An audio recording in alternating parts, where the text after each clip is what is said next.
I saw the flowers you sent to my house earlier. I love them so much. Babe, you are the best. My love, I will do anything for you. I love you so much. Don't forget our date tomorrow. I will pick you up at 7. I love you too, baby, and no, I won't forget about our date tomorrow. I already picked a nice dress. But at least we are going home. You sound like you've missed it. Every single day. The food, the noise, the chaos, even the traffic. Even the traffic. What about you? UK tired you out? Let's just say I have unfinished business in Nigeria. That sounds serious. You can call me Cass. Cassandra, that's a beautiful name. I am Luke. I would like to get your number if you don't mind. I'll give you my number. At least I can have someone to hang out with during my stay in Nigeria. Now that I have your number, I'll call you when I get home. Make sure you do, don't forget. Baby, this place is beautiful. Babe, you deserve the best. Hey, guess what? I just got the most amazing news! Luke and his friends are going out for a boat cruise and they want both of us to come. I am coming to look for a dark-skinned hot chocolate man to bring home. I have missed you, my love. I have missed you more, my love. What if your girlfriend finds out about us? She won't find out, Alice.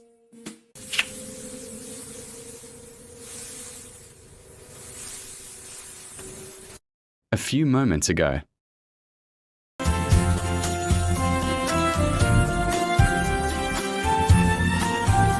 Babe, thanks for bringing me here. I am having fun. Babe, it's my pleasure. I love you so much. It's my friend. Thanks for bringing me here. Oh. This party is a blast. I trust Toby to throw the best parties. Back to the present, the story continues. I don't think I am ready to spend the night with you. Okay, I understand. I hope Luke isn't angry I asked him to leave. What if he has gone to meet another woman? I trust Luke. He can't cheat on me. He is not that kind of person.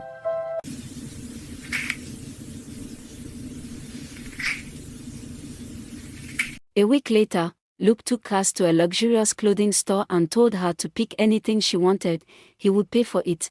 Anyone who saw the way Luke treated Cass would never believe he was actually a notorious playboy who constantly cheated on her behind her back. Cass happily chose beautiful outfits, each one as expensive as the next. Although she had her own money, she loved it when her man spent his on her.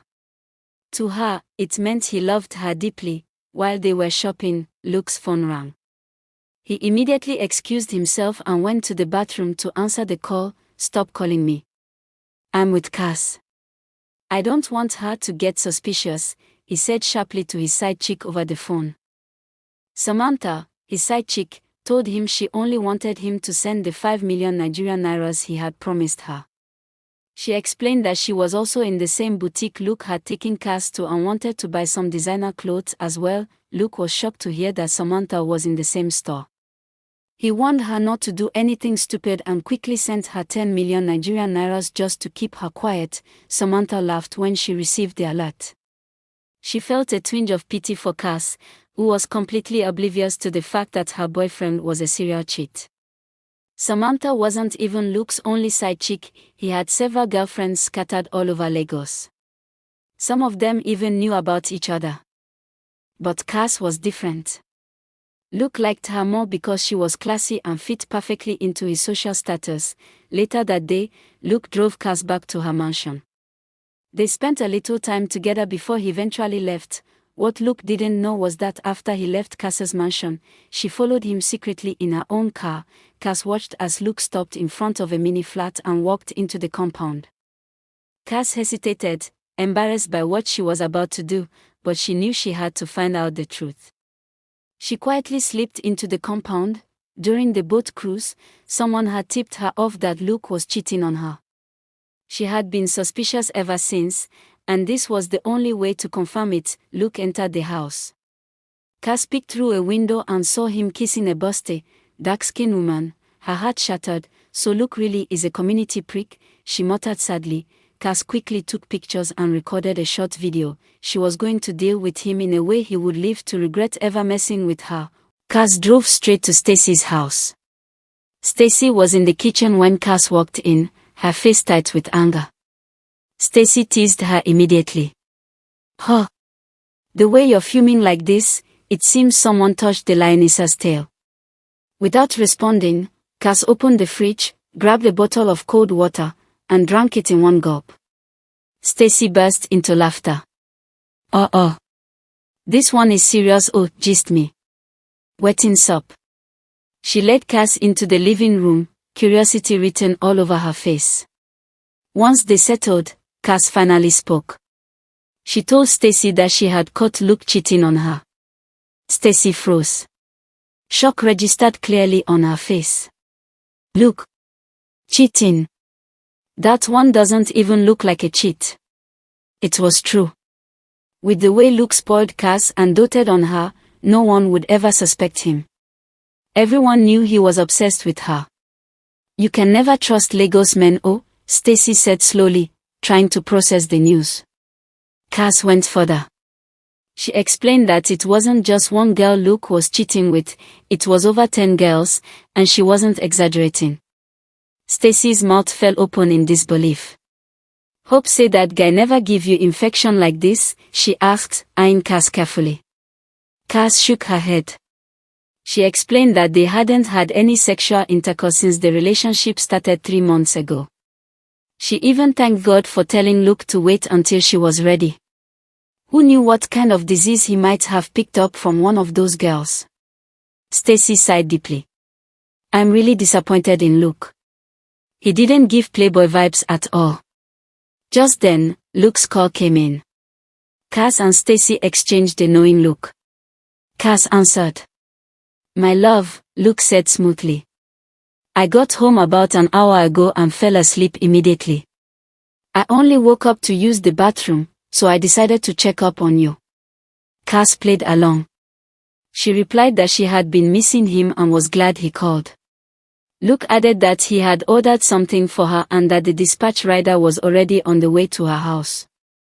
Cass told him she wasn't home at the moment, but Musa, her gateman, would receive the package. I love you, Luke said. I love you too, Cass replied calmly, and the call ended. Stacy clapped her hands slowly in disbelief. Wow. That man is the best liar and pretender I've ever seen. Who would believe he's a chronic cheat? She then asked the question that mattered most. If he's not after your money, then what exactly does Luke want from you? Because this one doesn't make sense. Cass shook her head. I honestly don't know. But one thing is sure, he won't go scot-free. While they were still talking, an unknown number called Cass. She answered and put the phone on loudspeaker so Stacy could hear. A woman's voice came through. She introduced herself as Samantha. Samantha said she was one of Luke's side chicks and that she and Luke had been together for over a month. She went on to reveal that during the boat cruise, she and Luke had spent the night together in one of the cabins, not far from where Cass had slept. Cass felt her heart drop. This had to be a prank. There was no way. But Samantha didn't stop there. She sent photos of herself and Luke together in compromising positions. Cass immediately recognized her. She was the same woman she had seen earlier in the luxury boutique.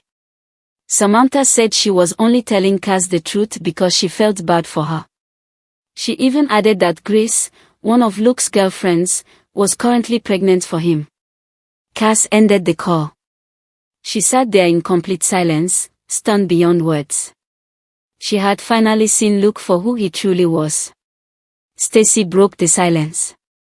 We need to deal with Luke in a way he will never forget. Nobody messes with Queen Cass and goes scot-free.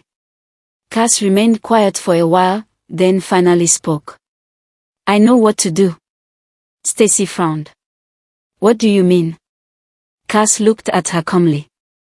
Since Luke likes sleeping around so much, I'll make him sleep around even more until he learns his lesson.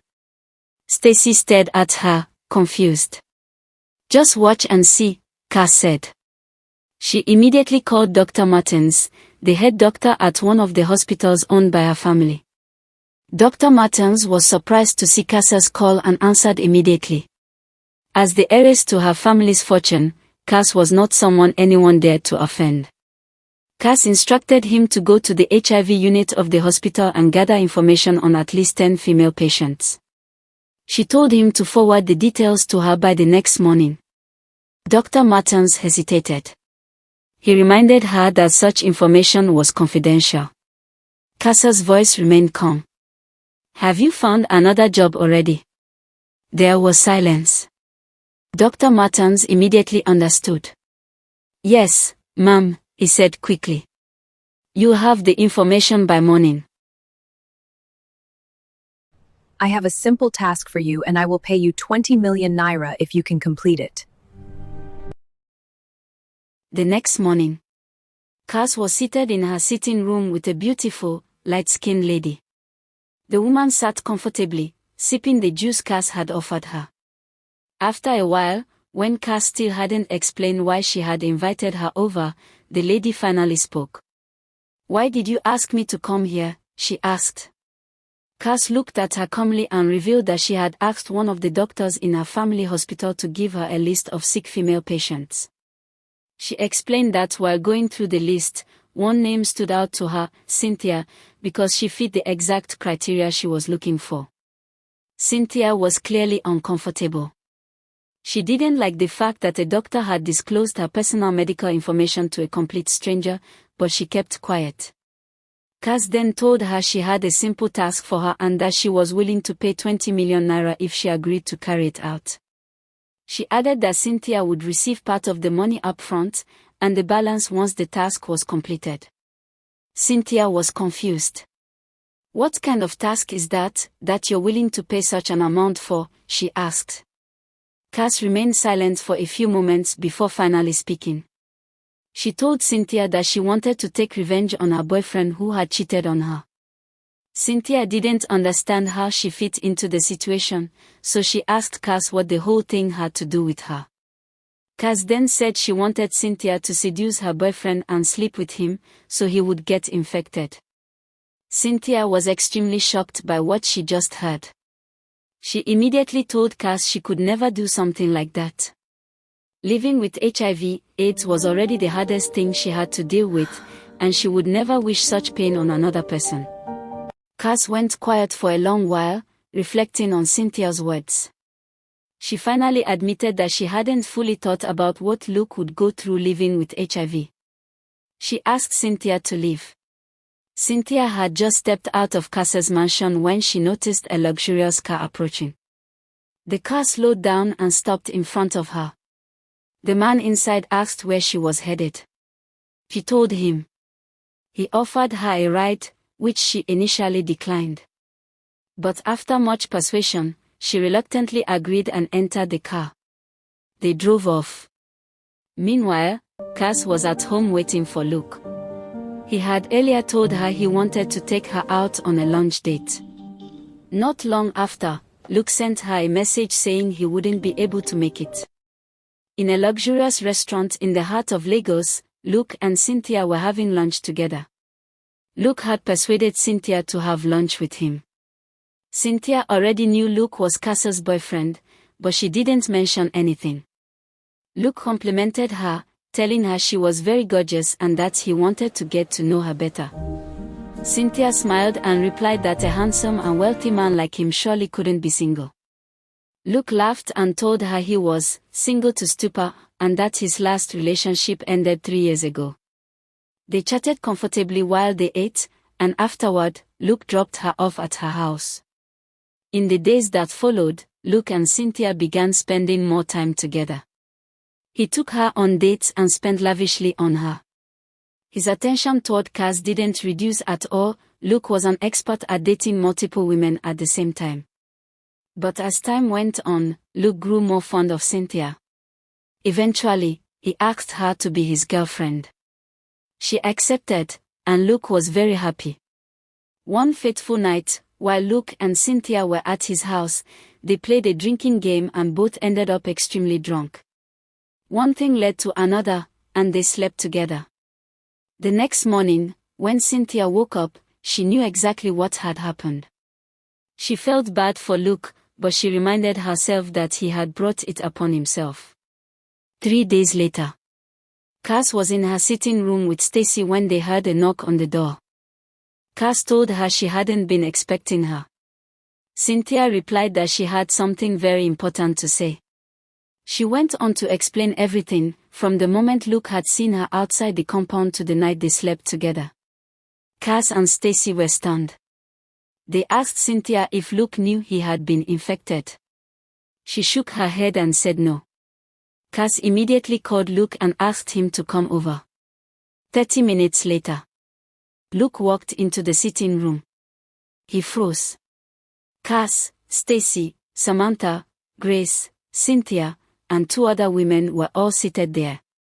Luke knew instantly he had been caught. He began apologizing repeatedly, saying he never meant for any of this to happen. Cass calmly asked him to sit down. Nervously, he obeyed. Cass then said she had invited everyone to make an announcement. She revealed that she had known Luke was cheating since the boat cruise. She also admitted she had followed him to one of his girlfriend's houses and seen him kissing her. She showed him the photos and videos she had recorded. Luke was visibly shaken. But Cass said that wasn't why everyone was there. She then announced that Luke had contracted the human immunodeficiency virus, HIV. Everyone screamed in shock. Luke stood up immediately, insisting she was only saying that because she was angry and disappointed. Before he could say more, Cynthia interrupted him. She said Cass was telling the truth. She explained that Luke had contracted the virus from her and handed him her medical records. Luke collapsed into tears. His infidelity had finally cost him everything.